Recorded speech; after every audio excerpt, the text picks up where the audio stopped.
everyone, this is Sharon from Sharonatsea, and today I have some more information on another cruise port to add to our travel guide series. And we are going to talk about Aruba right after this.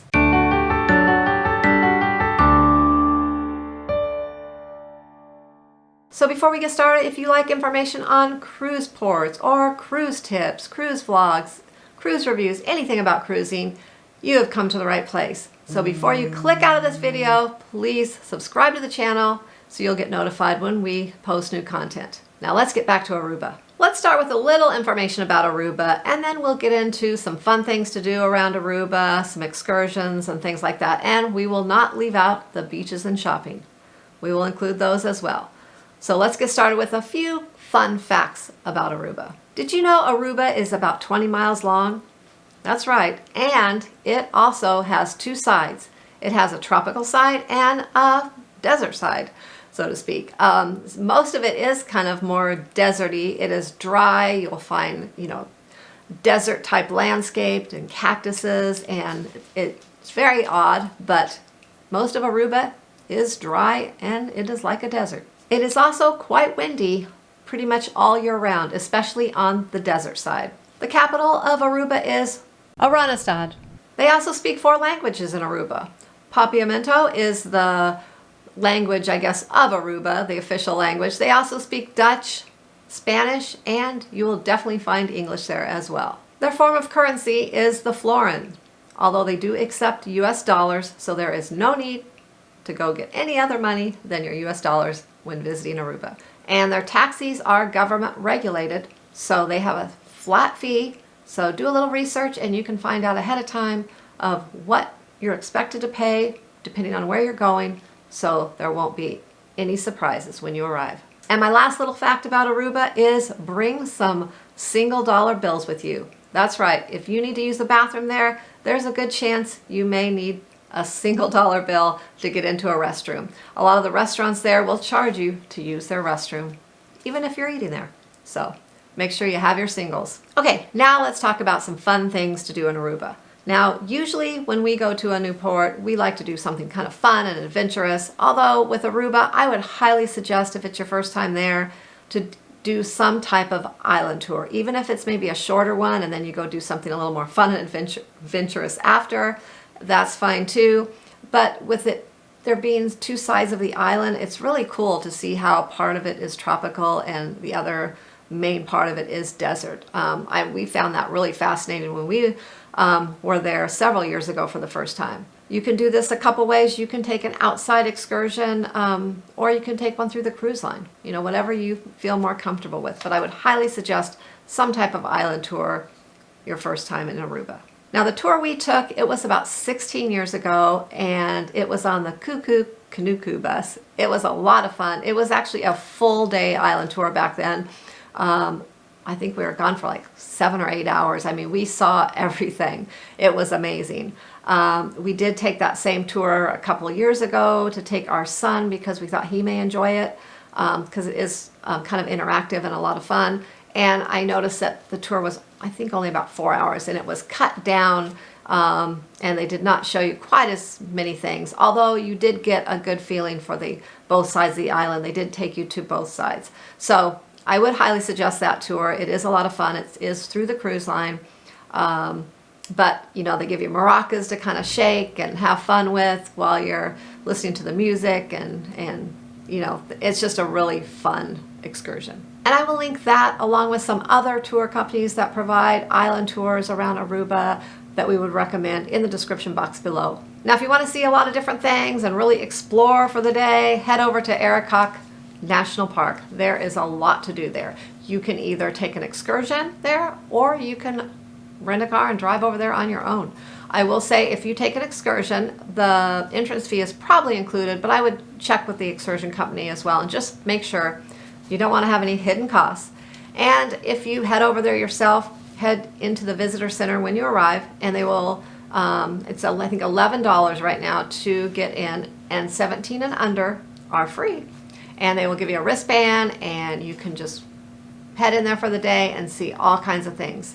There's Buca Prince Bay, natural pools, a donkey sanctuary, caves, all sorts of things, even an ostrich farm.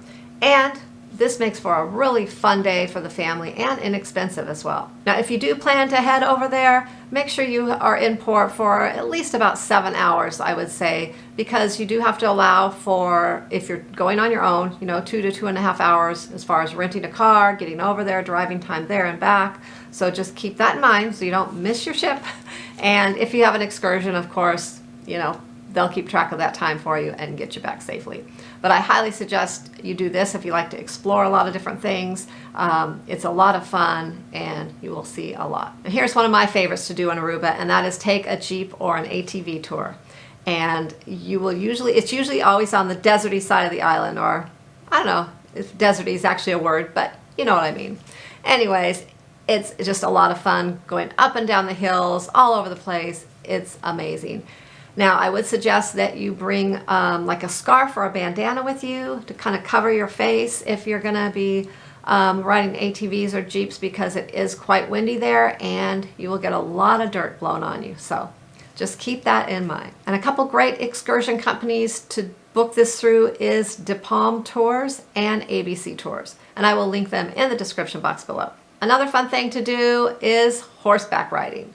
This isn't something we usually do, but it is a great way to see some sights and just enjoy your day, and it makes for some really great photo ops.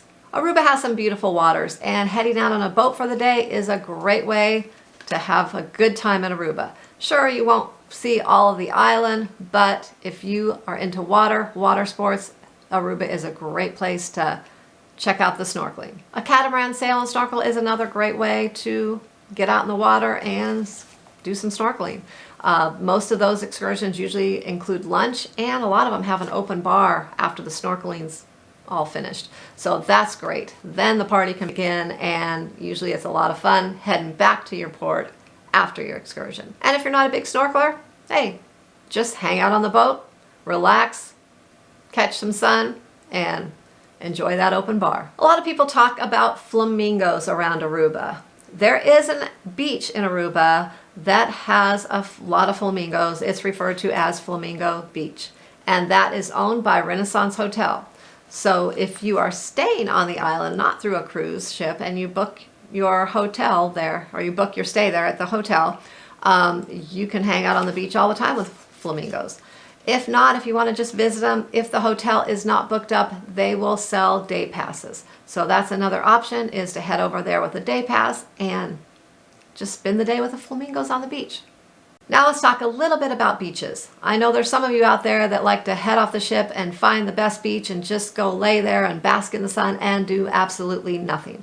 I know I like to do that sometimes myself. So two of the most popular beaches in Aruba are Eagle Beach and Palms Beach. Eagle Beach has white sands, turquoise waters, and low tides. And this is a great place for families to spend the day. Palm Beach is a little more north of Eagle Beach, and it is kind of part of a hotel, although you do not have to be staying at the hotel to have access to the beach, because all the beaches in Aruba are public beaches. And if you want to hang out with the locals at the beach, head to Baby Beach. It is a little more southeast, and it has some really beautiful calm waters. And if you're on a budget, take the local bus. It runs up and down the beaches all day long. And let's not forget shopping. There is some great shopping in Aruba. In fact, there are shops right there at the port. As you walk kind of through the port entrance there, heading out to get your excursion or taxis, there are lots of shops right there. And here are three of my favorite places to shop in Aruba. And first is Royal Plaza Mall. It is right across the street from the cruise port, and you can find pretty much anything there and more. So it's a great place to shop. And if you like to haggle a little bit on your prices, head over to Wharfside Flea Market. They have all kinds of souvenirs there, and you can probably pick one up for the price you want to pay. Another great place to shop is KGF Betta Crows. I think that's how you pronounce it. Anyways, it is a whole street full of shopping, and it has recently been renovated, and you can find pretty much anything there as well.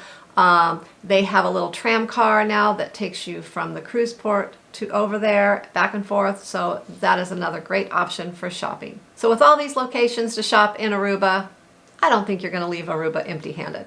If you are looking to experience some local cuisine, I would suggest you head over to Z Rovers for the fresh catch of the day. It is an indoor-outdoor place along the pier, probably about a 20 to 30 minute drive, although it is highly worth it. Some of the best seafood in Aruba, so if you are a foodie, this is a place you may want to head to. A couple more options for some local flavor: Pincho's Grill and Bar and Flying Fishbone. Pincho's Grill and Bar offers Caribbean food, American, seafood, vegetarian, and even gluten-free options. And Flying Fishbone has some amazing seafood, and it's a great location for a nice romantic dinner, especially if you have a late night port stop in Aruba. And both locations are only a couple miles from the cruise port. Well, that was my recommendations for Aruba. Whether you want to just sightsee or you want to get out and have some excitement on the roads, explore some underwater adventure, maybe do some shopping, or just hang out on the beach and do absolutely nothing. There is something for everyone. And don't forget to check out the local foods, pick up a souvenir, and be sure and take a lot of pictures. Hope this was helpful if you are planning a visit to Aruba.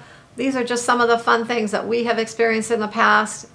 Please, if you've been to Aruba, post some of your favorites in the comments below to help our fellow cruisers in our cruising community. And once again, I will leave some links in the description box below of all of these different places so you can check them out. And until next time, happy cruising.